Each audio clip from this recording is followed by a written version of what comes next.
Okay, this is just a really quick video to show you how to set the ISO to the rear dial on Panasonic Lumix cameras, and I've done a full video about kind of dial assignment, and I'll leave a link to that up in the corner, which is a lot more in depth, but I specifically get asked this question all the time, so it's I thought I'd just make a quick video about it. So if we switch the camera on, and I'll just try and actually lock focus onto the camera, there we go. And if we jump into, if we spin the wheel, you can see it just doesn't do anything to how it's set by default. So if we come in and hit menu, and then you want to go to the cog, and then the kind of dial icon, and that's called the operation menu. And then there's an option in here called dial set.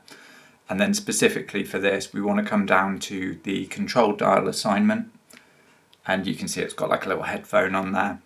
And then what we can come down and do is we can change this to different things. So you can have it for focus frame size, ISO, exposure comp, exposure and aperture, or the headphones. And by default it's on headphones, so what we want to do is just come down and change that to ISO. And then what you can do when you come back, you can kind of see just a turn of the dial will kind of will change that, which is great. It's how I have it set all the time. I think this is, like, for me, this is the preference, like having it on the back.